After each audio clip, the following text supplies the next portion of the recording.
الكريم أما بعد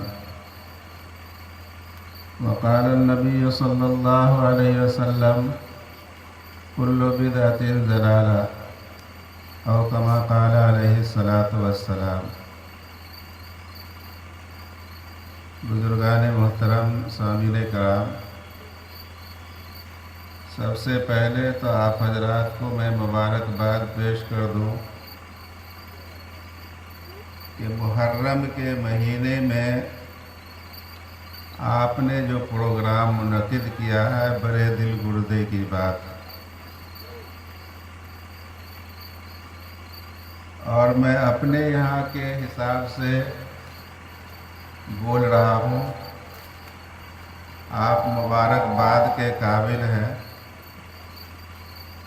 ہم ابھی ساسن میں رہتے ہیں، وہاں سے آئے ہیں۔ سال کے 360 دن ہوتے ہیں، 360 دن میں 350 دن تو ہم بہت پیارے ہوتے ہیں، اور یہ 10 دنوں میں معلوم یہ پڑتا ہے کہ ہم سب کے دشمن ہیں۔ کوئی سلام کرنا نہیں چاہتا، کوئی میری بات سننا نہیں چاہتا، اگر بات رکھی بھی جائے تو وہ بہت گھٹیا نگاہ سے دیکھتے بھی ہیں اور گھٹیا کان سے سنتے بھی ہیں۔ اور اس مرتبہ تو ایسا ہوا کہ برجستہ لوگوں نے منہ پر جواب دے دیا کہ ہم آپ کی بات کو نہیں مانیں گے، جتنا آپ بولیں گے اتنا اور زیادہ کریں گے۔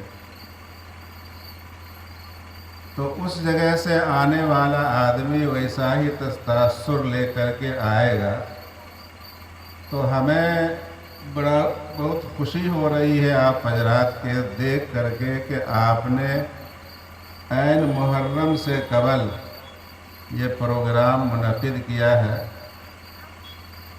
گویا ایمانی جذبہ آپ کے اندر قائم ہے، بے شک، اور اسی جذبے کے تحت آپ حضرات پروگرام بھی منعقد کیا اور یہاں پہ آپ تشریف فرما۔ اگر اس کے بالمقابل وہاں آپ چلے جائیں تو 2 3 اکھاڑے قائم ہیں، میک لگا ہوا، جیسے آپ جلسے میں میک کا استعمال کر رہے ہیں، تو وہاں اس میں استعمال ہو رہا۔ ابھی عشاء سے پہلے 1 2 میلاد پڑھنے کا موقع ملا، اور جس محلے میں وہ اکھاڑا سجایا ہوا ہے اسی محلے میں میلاد۔ ہم نے کوشش بھی کیا کہ کم سے کم 10-20 منٹ کے لیے فاتحہ درود پڑھ کے دعا کر دیں گے، اتنا دیر بھی بند کر دے، کوئی سننے کو تیار نہیں تھا، کوئی سننے والا نہیں تھا۔ اور میں آپ کو یہ مشورہ دوں کہ محی الدین پور میں ایک مرتبہ یہی پروگرام شروع ہوا تھا، محرم کے خرافات اور بدعات کو ہٹانے کے لیے اور لوگوں کو دین کی باتوں سے جوڑنے کے لیے۔ آپ ہی جیسا پروگرام وہ بھی منعقد کیا کرتے تھے، اور لگاتار 2-4 سال چلا۔ اللہ کا شکر ہے کہ محرم کے خرافات سے بہت سارے لوگ ایسے تھے جو بچ گئے اور اب تک بچتے آ رہے ہیں۔ ہمارے اندر کمی اس بات کی ہے کہ محرم کے اندر خرافات باتیں کرنا یہ الگ بات ہے، لیکن جائز کو ناجائز سمجھنا یہ الگ بات۔ اگر آپ ناجائز کو ناجائز سمجھتے ہوئے اگر کوئی کام کر رہے ہیں تو آپ کا ایمان صحیح سلامت، اور اگر ناجائز کو ناجائز نہیں سمجھ کے بلکہ جائز سمجھتے ہوئے کریں گے تو آپ کا ایمان آپ کے سینے سے نکل جائے گا۔ تو ناجائز کم سے کم لوگوں کو یہ باتیں باور کرانا ضروری ہے کہ کم سے کم تم ناجائز کو ناجائز سمجھو، حلال کو حلال سمجھو، اور حرام کو حرام سمجھو تو اللہ کی ذات سے یہ امید کی جا سکتی ہے کہ ہم کبھی نہ کبھی دوزخ میں جل بھن کر کے ہی صحیح جنت میں ضرور جائیں گے۔ اور اگر ہم نے حلال کو حرام سمجھ لیا، حرام کو حلال سمجھ لیا، تو پھر کوئی گنجائش نہیں ہے کہ ہم جنت کی امید بھی کر سکتے ہیں۔ چہ جائے کہ آپ زندگی بھر نماز روزے کا اہتمام کرتے رہیں، سر کو سجدے میں رگڑتے رہیں، لیکن ایمان اگر آپ کے اندر نہیں ہے تو آپ کا کوئی بھی عمل قابل قبول نہیں۔ بہرحال مجھے آدھا گھنٹہ ٹائم دیا گیا، ہم تو چترویدی صاحب کو سننے کے لیے آئے ہیں اور قریب قریب ہم سب انہی کے منتظر ہیں۔ زیادہ ہماری اور آپ کے سامنا ہوتا رہتا ہے، یہ ہمارے مہمان ہیں، ہم چاہیں گے کہ ان کو زیادہ سے زیادہ وقت دیا جائے۔ ہم جب اس مقام پہ بیٹھا دیے گئے تو 2-3 پیغام آپ حضرات کو میں سنا دوں۔ پہلا پیغام یہ ہے کہ ہم سب اچھی طرح جانتے ہیں یہ محرم کا مہینہ، اور اس بات میں آپ کے ذہن کو میں صاف کر دینا چاہتا ہوں کہ اکثر لوگ مسلمانوں کا ایک بہت بڑا طبقہ محرم کو محرم اس لیے جانتے ہیں جس دن تعزیہ نکالا جاتا ہے اور جس دن لاٹھی اور ڈنکے کو پیٹا جاتا ہے، محرم اسی کو جانتے ہیں۔ یہ بات ذہن سے نکال دیجئے، اور اس دن کا نام عاشورے کا دن ہے، عاشورہ کا دن، جس دن آپ تعزیہ نکالتے ہیں یا جو کام کرتے ہیں۔ محرم کا لفظ استعمال کرنا، محرم ایک مہینے کا نام ہے جو 1 تاریخ سے شروع ہوتا ہے اور 30 تاریخ یا 29 تاریخ تک ختم ہوتا ہے۔ یہ محرم ہی محرم کہلاتا ہے کیونکہ مہینے 30 دن کا ہوا کرتا ہے۔ تو محرم مہینے کا نام ہے، اور جس دن کو آپ محرم سمجھ رہے ہیں وہ عاشورہ کا دن ہے۔ اس کی تو بہت ساری فضیلت ہے، وقت نہیں ہے جو اس میں بیان کی جائے، لیکن میرے محترم بزرگوں اور دوستوں، اسلامی مہینے کا یہ پہلا مہینہ ہے، اور یہ دوسرا یہ سال بھی بدل گیا کہ جب نبی اکرم صلی اللہ تعالیٰ علیہ وسلم مکے سے مدینہ ہجرت کر کے چلے گئے، اور ہجری سال جس دن سے شروع ہوا اس دن سے لے کر کے آج تک 1443 برس گزر چکے، اور 44واں برس میں ہم سب داخل ہو گئے۔ تو 44واں برس میں ہم سب 1444واں برس میں داخل ہو گئے ہیں، یہ ہجری سال کے حساب سے۔ اگر اس تاریخ کو دیکھا جائے، محرم کے مہینے سے جو مہینہ شروع ہوتا ہے، انگریزی مہینہ جنوری سے شروع ہوتا ہے، دسمبر پہ ختم ہوتا ہے۔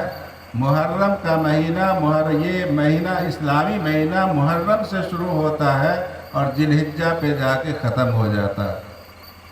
لیکن افسوس کی بات یہ ہے کہ مسلمانوں کا بڑا طبقہ، یہ ہی نہیں کہہ لیجئے، یا 99% ایسے لوگ مسلمان ملیں گے جو اسلامی مہینے کا یہ 12 مہینے گنا نہیں سکتے۔ جنوری فروری تو ہر ایک چھوٹا بچہ بھی گنا سکتا ہے، اور مسلمانوں کی بدقسمتی کہہ لیجئے کہ یہ مہینہ ہم سب کو یاد نہیں ہے، بلکہ یاد ہونا تو دور کی بات ہے، اس کا نام بھی لیتے ہیں لیکن یہ پتہ نہیں ہے کہ مہینے کا نام ہے۔ جیسے رمضان ہے، مہینے کا نام ہے، لیکن رمضان کو لوگ روزے کی نسبت سے جوڑتے ہیں، اور وہ سمجھتے ہیں اس میں روزہ رکھا جاتا ہے، تراویح پڑھی جاتی ہے، اس لیے وہ رمضان جان گئے۔ رجب میں آپ درگاہ پہ جاتے ہیں، اس لیے شاید رجب کا نام جانتے ہوں گے، اور بقرعید کو ذی الحجہ کا نام نہیں جانتے ہوں گے، لیکن محرم میں اس لیے جانتے ہیں کہ اس میں تعزیہ داری اور نہ جانے کیا کیا خرافات باتیں ہوتی۔ ایک پیغام میں آپ حضرات کو یہ دے دوں کہ اگر اسلامی تاریخ اور اسلامی مہینے کو ہم یاد نہیں رکھیں گے تو کون یاد رکھے گا؟ دنیا میں کوئی ایسا طبقہ ہے، کوئی ایسی جماعت ہے جو اس مہینے کو یاد رکھے؟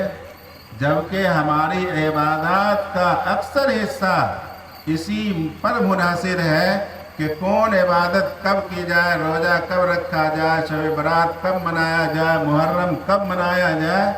میرے بھائیوں، عبادات کا اکثر حصہ اسی تاریخ ہجری سے ہم سب مناتے ہیں، اور افسوس کی بات یہ ہے کہ ہمیں یہ تاریخ بھی معلوم نہیں۔ اچھے پڑھے لکھے لوگوں کو بھی اگر کہہ دیں کہ آج اردو کتنی تاریخ ہے تو انہیں جنتری دیکھنے کی ضرورت پیش آئے گی، انہیں کیلنڈر دیکھنے کی ضرورت پیش آئے گی، یا وہ اپنے موبائل میں دیکھیں گے۔ اس لیے میرے بھائیوں، ہم سب پر ذمہ داری ہے کہ اگر اسلامی تاریخ اور اسلامی مہینے کو بھول جائیں گے تو سارے کے سارے مسلمان گنہگار ہوں گے۔ یہ فرض علی الکفایہ ہے، کیونکہ اس سے عبادات ہمارا منسلک ہے۔ چاند کو دیکھ کر کے ہم دن تاریخ بدلتا ہے، چاند دیکھ کر کے ہم عید مناتے ہیں، چاند دیکھ کے بقرعید مناتے ہیں، چاند دیکھ کر کے محرم مناتے ہیں، چاند دیکھ کر کے شب برات کا اہتمام کرتے ہیں۔ اگر ہمیں یہ تاریخ معلوم نہیں ہو اور اس کا ہم اہتمام نہیں کریں، اس کے مہینے معلوم نہیں ہو، تو میرے بھائیوں یہ جاننے والا اکا دکا کہیں چند لوگ رہ جائیں گے اور سب بھلا دیے جائیں گے۔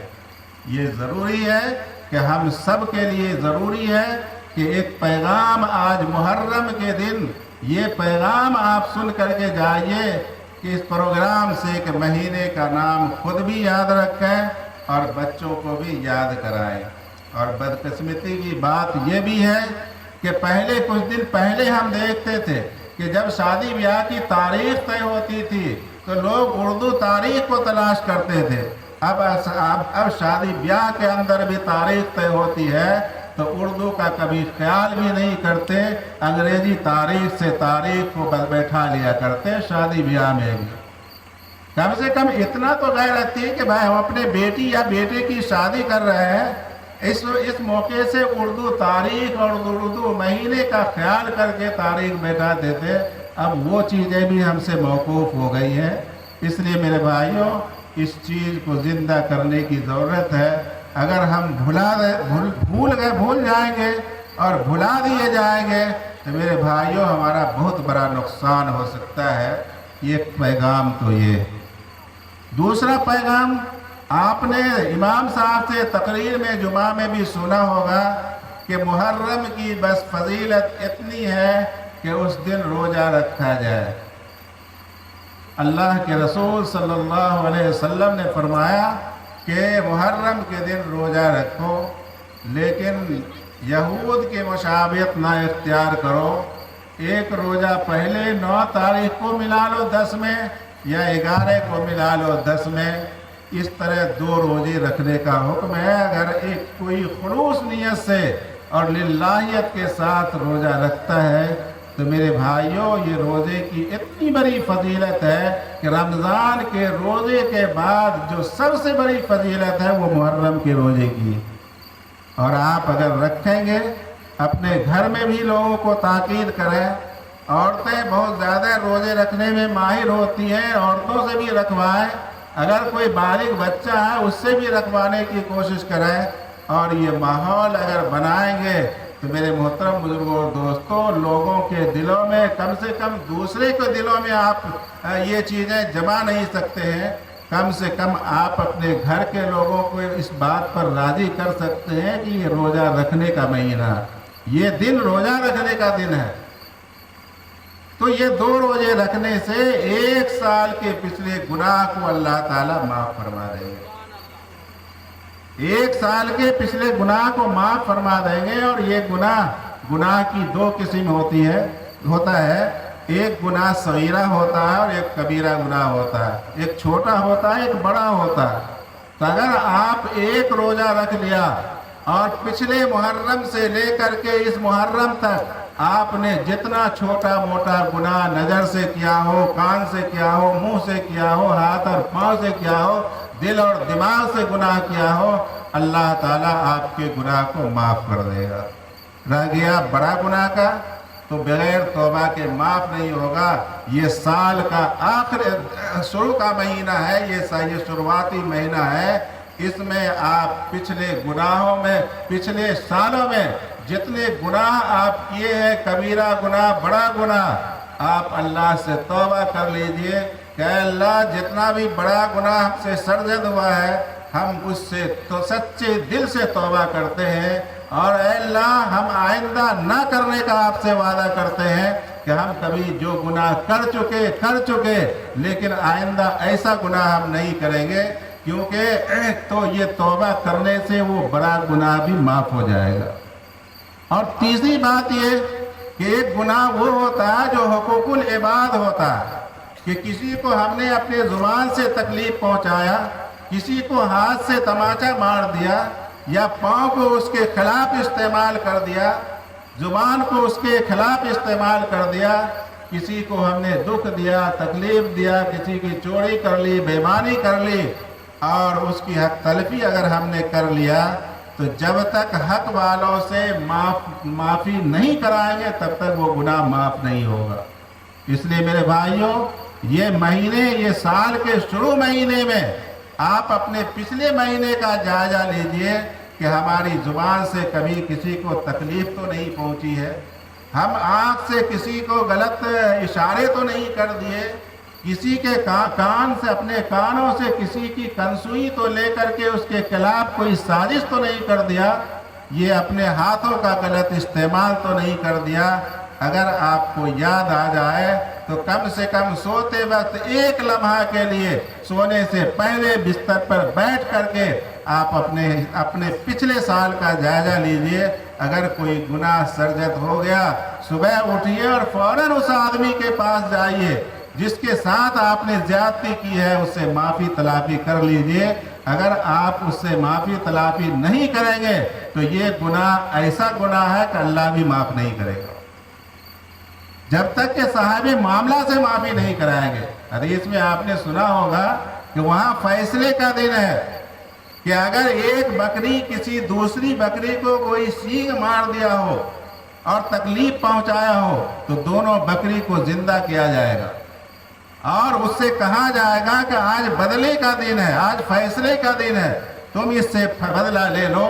وہ بدلہ دلا دیا جائے گا۔ جب ایک جانور کے ساتھ معاملہ اس طرح کا ہے تو ہم اور آپ تو اشرف المخلوقات انسان ہیں، ایمان والا ہے۔ اس لیے دنیا کا جھگڑا دنیا ہی میں رہنا چاہیے۔ اپنے دل کو حسد، جلن، کینہ، کپٹ، یہ ساری چیزوں کو دل سے نکال دیجئے اور کسی سے کینہ کپٹ مت رکھیے، اور صاحب معاملہ سے معافی تلافی کر کے بالکل پاک اور صاف ہو جائیے۔ تو یہ کام ہمیں یہ کرنا ہے۔ دوسرا کام یہ کرنا ہے کہ روزہ رکھ لیا تو تیسری چیز جو ہمارے معاشرے میں ہے کہ اس مہینے کو سوگ کا مہینہ کہا جاتا ہے، غم کا مہینہ۔ کیوں؟ امام حسین رضی اللہ تعالیٰ عنہ کو کربلا کے میدان میں شہید کر دیا گیا۔ ظالموں نے، دشمنوں نے بے دردی اور بے رحمی کے ساتھ امام حسین رضی اللہ تعالیٰ عنہ کو قتل کر دیا گیا۔ میرے بھائیوں، اس میں ذہن سازی آپ حضرات کو یہ کر دینا چاہتا ہوں کہ کسی کو شہید کرنا، یہ شہادت کا مقام اور مرتبہ کو سمجھیے کہ یہ کوئی عجیب بات نہیں ہے اور یہ کوئی گھٹیا بات نہیں ہے۔ یہ شہادت کا مقام پانا تو اعلیٰ درجے کی بات ہے کہ بہت سارے صحابہ کرام شہادت کی دعا مانگتے تھے کہ اللہ مجھے شہادت نصیب فرما۔ حضرت عمر فاروق رضی اللہ تعالیٰ عنہ ہمیشہ اللہ سے دعا کرتے کہ ہمیں شہادت نصیب فرما۔ میرے بھائیوں، خالد بن ولید رضی اللہ تعالیٰ عنہ ہمیشہ شہادت کی دعا مانگتے تھے، لیکن اللہ نے ان کی شہادت ان کے قسمت میں نہیں لکھا، وہ شہید نہیں ہوئے۔ لیکن عمر فاروق رضی اللہ تعالیٰ عنہ کی دعائیں قبول ہو گئی اور اللہ نے ان کو شہادت نصیب فرمایا۔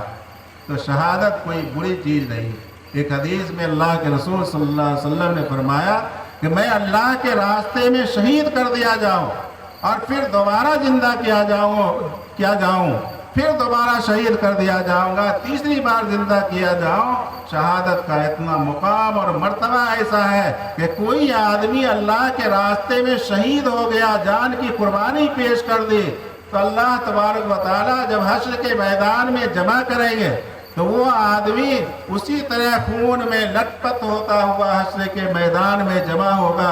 لوگ اسے دیکھ کر کے پہچان جائیں گے کہ یہ آدمی اللہ کے راستے میں اپنی جان کی قربانی پیش کر دی تھی۔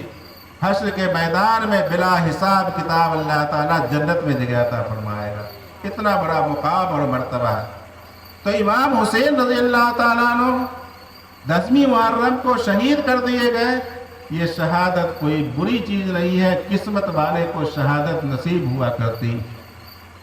البتہ 10 محرم کی فضیلت اور برکت جو شروع زمانے سے ہی حضرت آدم علیہ السلام سے لے کر کے اب تک چلا آ رہا ہے کہ اس کی فضیلت بہت ساری پہلے تھی، وہ وقت نہیں ہے گرانے کا۔ تو یہ فضیلت اور برکت والا مہینہ، تقدس والا مہینہ، بزرگی والا مہینہ، عزت والا مہینہ ہے۔ تو عزت والے مہینے میں یہ مت کہیے کہ امام حسین رضی اللہ تعالیٰ عنہ کو 10ویں محرم میں شہید کر دیا گیا، بلکہ امام حسین رضی اللہ تعالیٰ عنہ کے لیے شہادت کا جو دن اللہ نے متعین کیا تھا، یہ بزرگی والے دن متعین کیا تھا کہ امام حسین کی شہادت 10ویں محرم کو ہوگی، کیونکہ وہ اللہ کے نبی پاک صلی اللہ علیہ وسلم کے نواسے تھے۔ اس لیے یہ سوگ کا مہینہ نہیں ہے، یہ غم کا مہینہ نہیں ہے، اور نہ غم منانے کی شریعت نے اجازت دی ہے، بلکہ یہاں تک فرمایا کہ اگر تمہارے گھر کے لوگ کوئی مر جائیں یا شہید کر دیے جائیں یا مار دے دیے جائیں تو 3 دن سے زیادہ سوگ مت مناؤ، غم مت مناؤ۔ البتہ وہ عورت جس عورت کا شوہر مر جائے اس کے لیے خاص وقت متعین کر دیا گیا کہ وہ عورت جس کا شوہر انتقال کر جائے وہ 4 مہینہ 10 دن تک سوگ منا سکتی، نہ وہ سنگار پٹار کر سکتی ہے، نئے کپڑے نہیں پہن سکتی ہے، گھر سے باہر نہیں نکل سکتی ہے، وہ گھر میں سوگ منانے کے لیے 4 مہینہ 10 دن بیٹھی رہے۔